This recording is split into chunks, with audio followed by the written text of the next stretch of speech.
The Wind in the Willows by Kenneth Grahame. Chapter 1. The Riverbank. The mole had been working very hard all the morning, spring cleaning his little home, first with brooms, then with dusters, then on ladders and steps and chairs, with a brush and a pail of whitewash, till he had dust in his throat and eyes, and splashes of whitewash all over his black fur, and an aching back and weary arms. Spring was moving in the air above, and in the earth below and around him, penetrating even his dark and lowly little house with its spirit of divine discontent and longing.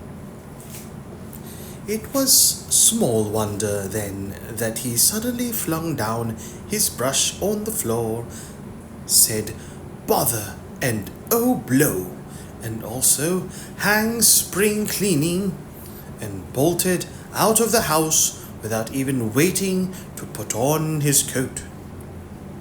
Something up above was calling him imperiously, and he made for the steep little tunnel which answered in his case to the gavelled carriage drive owned by animals whose residents are nearer to the sun and air. So he scraped and scratched and scrabbled and scrooged, and then he scourged, and then he scrooged again, and scrambled and scratched and scraped, working busily with his little paws and muttering to himself, up we go, till at last, pop, his snout came out into the sunlight, and he found himself rolling in the warm grass of a great meadow. This is fine, he said to himself. This is better than whitewashing. The sun struck hot on his fur. Soft breezes caressed his heated brow, and after the seclusion of the cellarage he had lived in so long, the carol of happy birds fell on his dulled hearing almost like a shout.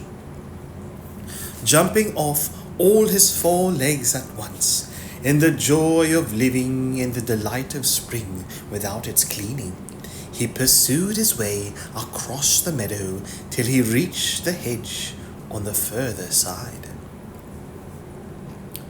Hold up, said an elderly rabbit at the gap. 6 pence for the privilege of passing by the private road. He was bowled over in an instant by the impatient and contemptuous mole, who trotted along the side of the hedge, chaffing the other rabbits as they peeped hurriedly from their holes to see what the row was about. Onion sauce, he remarked jeeringly, and was gone before they could think of a thoroughly satisfactory reply. Then they all started grumbling at each other. How stupid you are! Why didn't you tell him? Well, why didn't you say? You might have reminded him. And so on, in the usual way. But of course, it was then much too late, as is always the case. It all seemed too good to be true.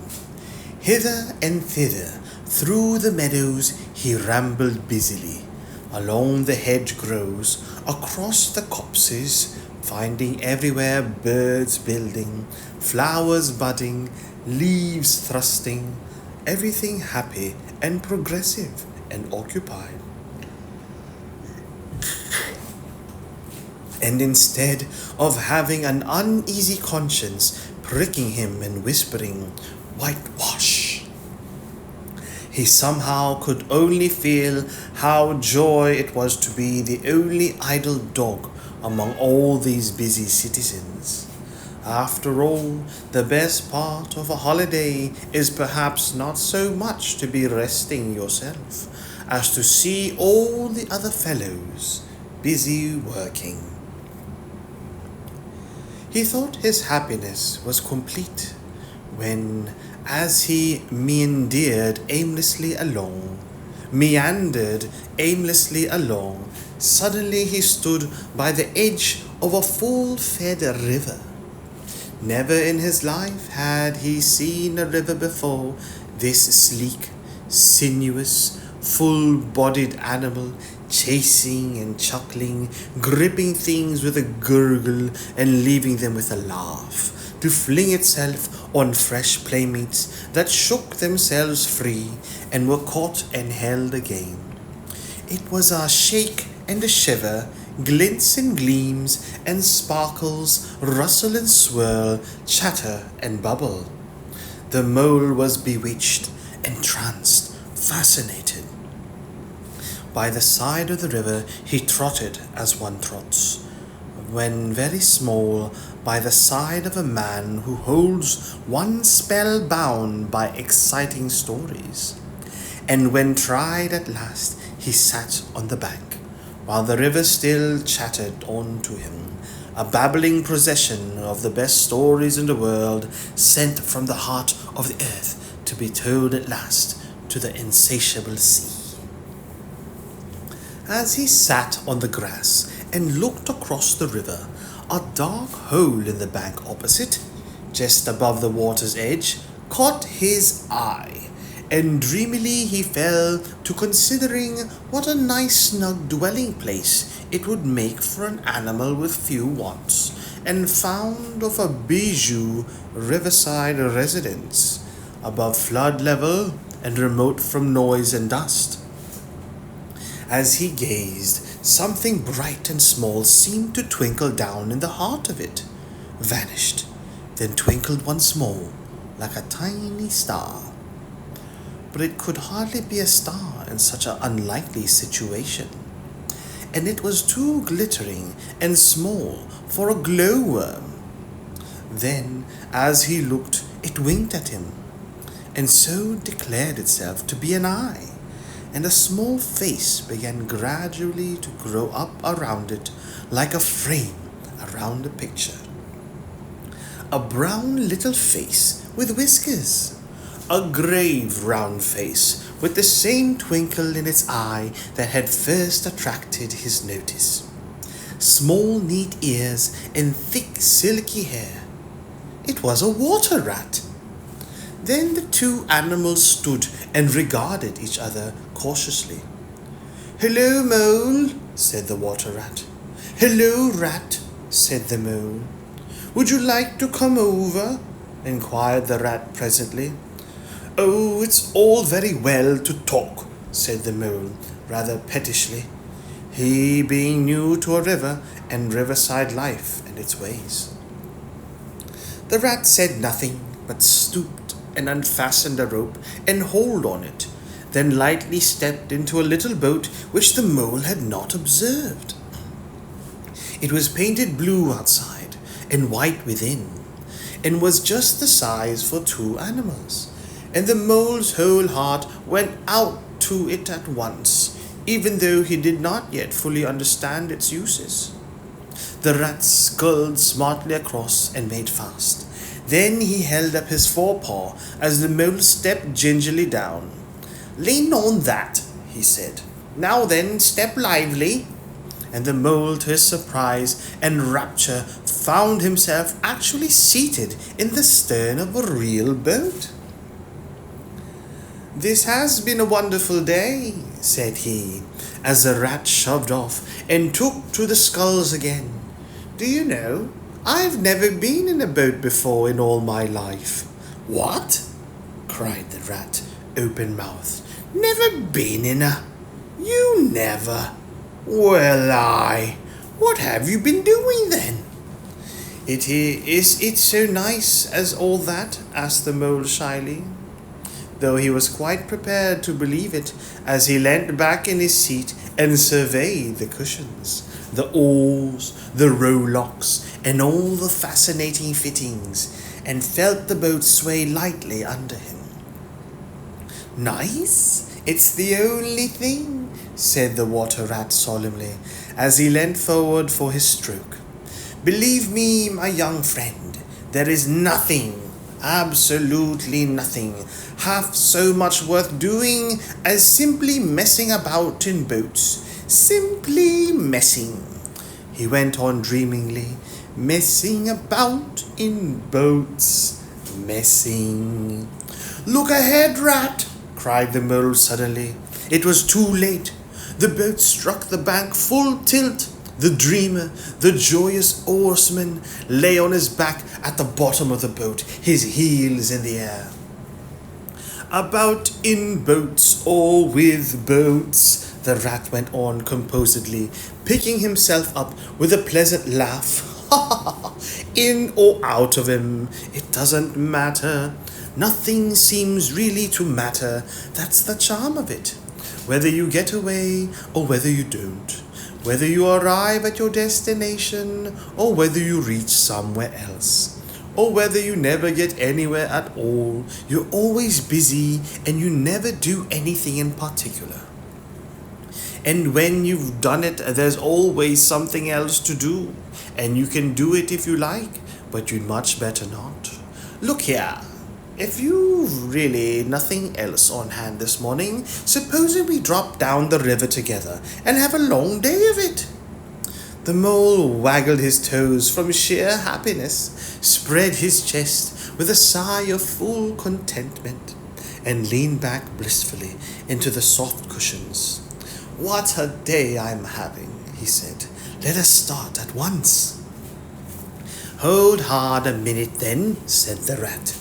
He looped the painter through a ring in his landing stage, climbed up into his hole above, and after a short interval reappeared, staggering under a fat wicker luncheon basket.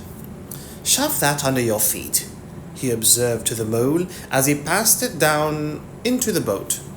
Then he untied the painter and took the sculls again. What's inside it? Asked the mole, wriggling with curiosity. There's cold chicken inside it, replied the rat briefly.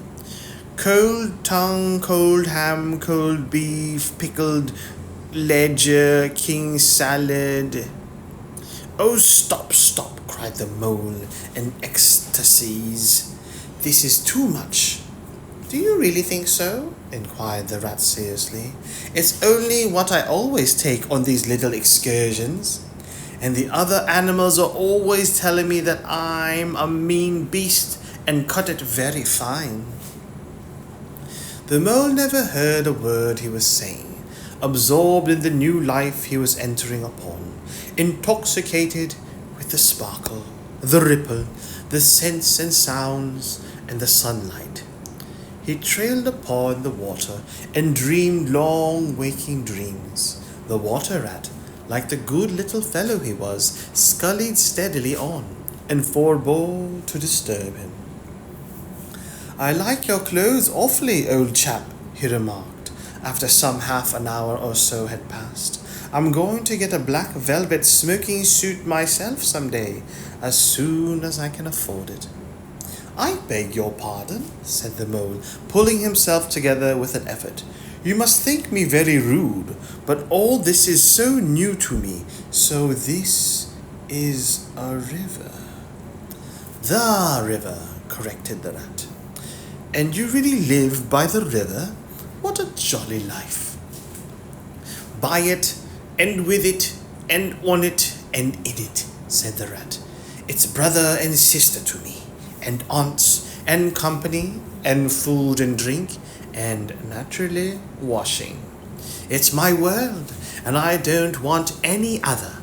What it hasn't got is not worth having, and what it doesn't know is not worth knowing. Lord, the times we've had together, whether in winter or summer, spring or autumn, it's always got its fun and its excitements. When the floods are on in February and my cellars and basements are brimming with drink, that's no good to me. And the brown water runs by my best bedroom window, or again when it all drops away and shows patches of mud that smells like plum cake. and the rushes and weed clog the channels, and I can potter about dry shod over most of the bed of it and find fresh food to eat, and things careless people have dropped out of boats. But isn't it a bit dull at times? The mole ventured to ask. Just you in the river, and no one else to pass a word with? No one else to? Well, I mustn't be hard on you, said the rat with forbearance. You're new to it, and of course you don't know. The bank is so crowded nowadays that many people are moving away altogether. Oh no, it isn't what it used to be at all. Otters, kingfishers, dabchicks, moorhens, all of them about all day long and always wanting you to do something, as if a fellow had no business of his own to attend to. What lies over there? Asked the mole, waving a paw towards a background of woodland that darkly framed the water meadows on one side of the river. That? Oh, that's just the wild wood, said the rat shortly. We don't go there very much, we riverbankers. Aren't they very nice people in there? Said the mole, a trifle nervously. Well, replied the rat, let me see. The squirrels are all right, and the rabbits, some of them. But rabbits are a mixed lot. And then there's Badger, of course. He lives right in the heart of it. Wouldn't live anywhere else either if you paid him to do it. Dear old Badger. Nobody interferes with him. They'd better not, he added significantly. Why, who should interfere with him? Asked the mole. Well, of course, there are others, explained the rat in a hesitating sort of way. Weasels and stoats and foxes and so on. They are all right in a way. I'm very good friends with them. Past the time of day when we meet and all that. But they break out sometimes, there's no denying it, and then, well, you can't really trust them, and that's the fact. The mole knew well that it is quite against animal etiquette to dwell on possible trouble ahead, or even to allude to it, so he dropped the subject. And beyond the wild wood again? He asked, where it's all blue and dim, and one sees what may be hills, or perhaps they mayn't, and something like the smoke of towns, or is it only cloud drift? Beyond the wild wood comes the wide world, said the rat, and that's something that doesn't matter either to you or me. I've never been there, and I'm never going, nor you either, if you got any sense at all. Don't ever refer to it again, please. Now then, here's our backwater at last, where we're going to lunch. Leaving the main stream, they now passed into what seemed at first sight like a little landlocked lake. Green turf sloped down to either edge. Brown snaky tree roots gleamed below the surface of the quiet water, while ahead of them the silvery shoulder and foamy tumble of a weir, arm in arm with a restless dripping mill wheel that held up in its turn a grey gabbled mill house, filled the air with a soothing murmur of sound, dull and smothery, yet with little clear voices speaking up cheerfully out of it at intervals. It was so very beautiful that the mole could only hold up both forepaws and gasp. Oh my, oh my, oh my. The rat brought the boat alongside the bank, made her fast, helped and the still awkward mole safely ashore, and swung out the luncheon basket. The mole begged as a favor to be allowed to unpack it all by himself, and the rat was very pleased to indulge him and to sprawl at full length on the grass and rest, while his excited friend shook out the tablecloth and spread it, took out all the mysterious packets one by one and arranged their contents in due order, still gasping, "Oh my," at each fresh revelation. When all was ready, the rat said, "Now pitch in, old fellow." And the mole was indeed very glad to obey, for he had started his spring cleaning at a very early hour that morning, as people will do, and had not paused for bite or sup. And he had been through a very great deal since that distant time which now seemed so many days ago. "What are you looking at?" said the rat presently, when the edge of their hunger was somewhat dulled, and the mole's eyes were able to wander off the tablecloth a little. "I am looking," said the mole, "at a streak of bubbles that I see travelling along the surface of the water. That is a thing that strikes me as funny." "Bubbles? Oh!" said the rat, and chirruped cheerily in an inviting sort of way. A broad, glistening muzzle showed itself above the edge of the bank, and the otter hauled himself out and shook the water from his coat. "Greedy beggars," he observed, making for the provender. "Why didn't you invite me, Ratty?" This was an impromptu affair," explained the rat. "By the way, my friend, Mr. Mole." "Proud, I'm sure," said the otter, and the two animals were friends forthwith. "Such a rumpus everywhere," continued the otter. "All the birds seem out on the river today. I came up this backwater to try and get a moment's peace, and then stumbled upon you fellows. At least, I beg pardon, I don't exactly mean that, you know." There was a rustle behind him, proceeding from a hedge wherein last year's leaves still clung thick, and a stripy head with high shoulders behind it peered forth on them. "Come on, old badger," shouted the rat. The badger trotted forward a pace or two, then grunted, "Company," and turned his back and disappeared from view. "That's just the sort of fellow he is," observed the disappointed rat. "Simply hates society. Now we shan't see any more of him today. Well, tell us, who's out on the river?" "Toad's out for one," replied the otter, "in his brand new wagger boat. New togs, new everything." The two animals looked at each other and laughed. Once it was nothing but sailing," said the rat. "Then he tried of that and took to punting. Nothing would please him but to punt all day and every day, and a nice mess he made of it. Last year it was houseboating, and we all had to go and stay with him in his houseboat and pretend we liked it. He was going to spend the rest of his life in a houseboat. It's all the same. Whatever he takes up, he gets tired of it and starts on something fresh." "Such a good fellow, too," remarked the otter reflectively, "but no stability, especially in a boat." From where they sat, they could get a glimpse of the main stream across the island that separated them, and just then a wager boat flashed into view, the rower a short, stout figure, splashing badly and rolling a good deal, but working his hardest. The rat stood up and hailed him, but Toad, for it was he, shook his head and settled sternly to his work.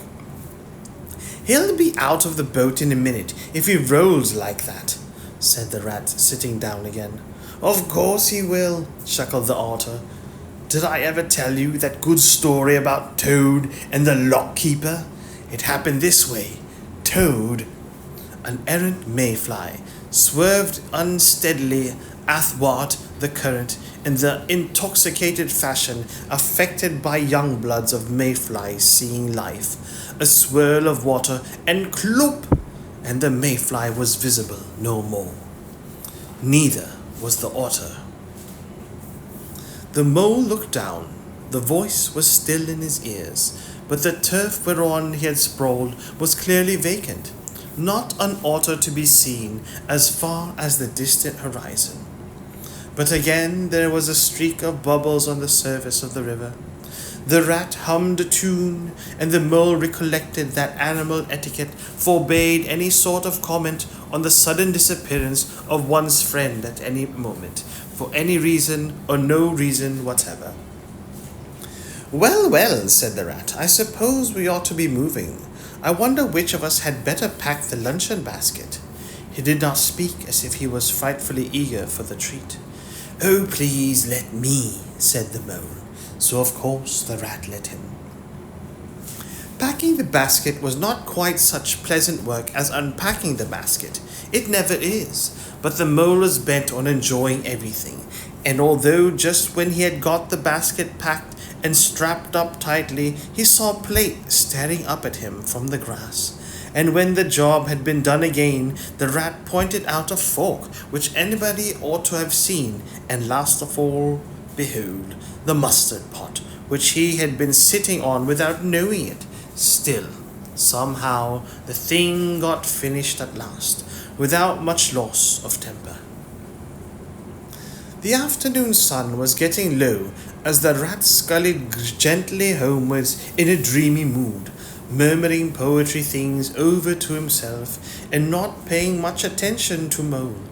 But the mole was very full of lunch and self-satisfaction and pride, and already quite at home in a boat, so he thought, and was getting a bit restless besides, and presently he said, "Ratty, please, I want to row now."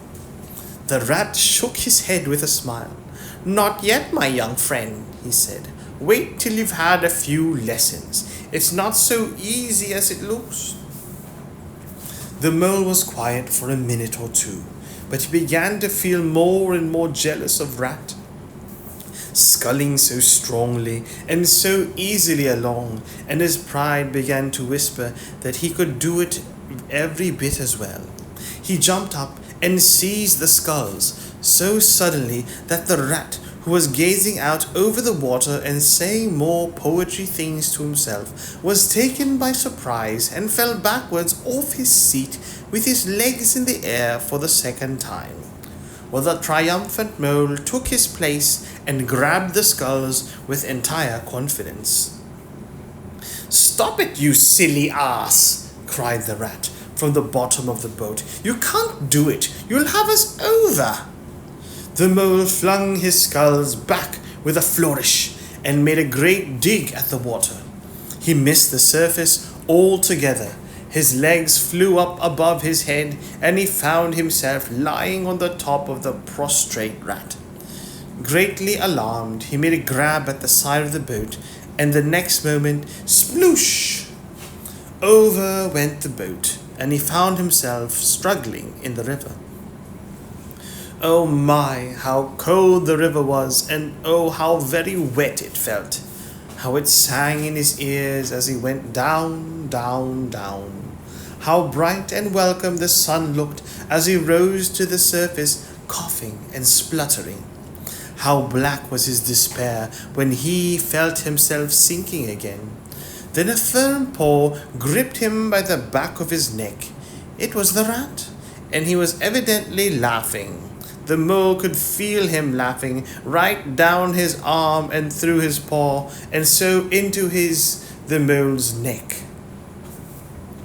The rat got hold of a skull and shoved it under the mole's arm. Then he did the same by the other side of him, and swimming behind, propelled the helpless animal to shore, hauled him out, and sent him down on the bank. A squashy, pulpy lump of misery. When the rat had rubbed him down a bit and wrung some of the water wet out of him, he said, "Now then, old fellow, trot up and down the towing path as hard as you can till you're warm and dry again, while I dive for the luncheon basket."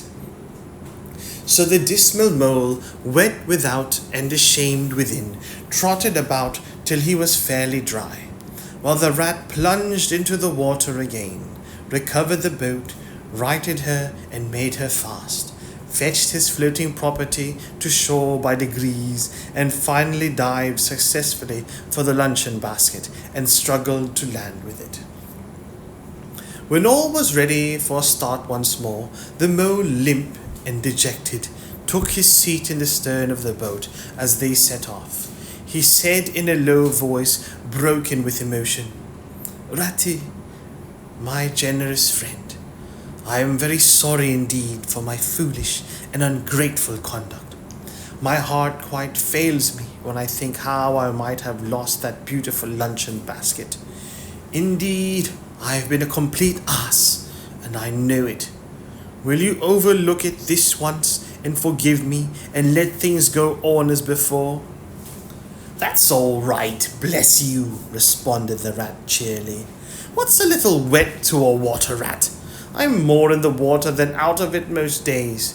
Don't you think any more about it. And look here, I really think you had better come and stop with me for a little time. It's very plain and rough, not like Toad's house at all, but you haven't seen that yet. Still, I can make you comfortable, and I'll teach you to row and to swim, and you'll soon be as handy on the water as any of us." The mole was so touched by his kind manner of speaking that he could not voice to answer him, and he had to brush away a tear or two with the back of his paw. But the rat kindly looked in another direction, and presently the mole's spirits revived again, and he was even able to give some straight back talk to a couple of moor hens who were sniggering to each other about his bedraggled appearance. When they got home, the rat made a bright fire in the parlour and planted the mole in an armchair in front of it, having fetched down a dressing gown and slippers for him, and told him river stories till supper time. Very thrilling stories they were too, to an earth-dwelling animal like mole. Stories about weirs and sudden floods and leaping pike and steamers that flung hard bottles. At least bottles were certainly flung, and from steamers, so presumably by them. And about herons, and how particular they were whom they spoke to, and about adventures down drains, and night fishings with otter, or excursions far afield with badger. Supper was a most cheerful meal, but very shortly afterwards a terribly sleepy mole had to be escorted upstairs by his considerate host to the best bedroom, where he soon laid his head on his pillow in great peace and contentment, knowing that his new-found friend, the river, was lapping the sill of his window.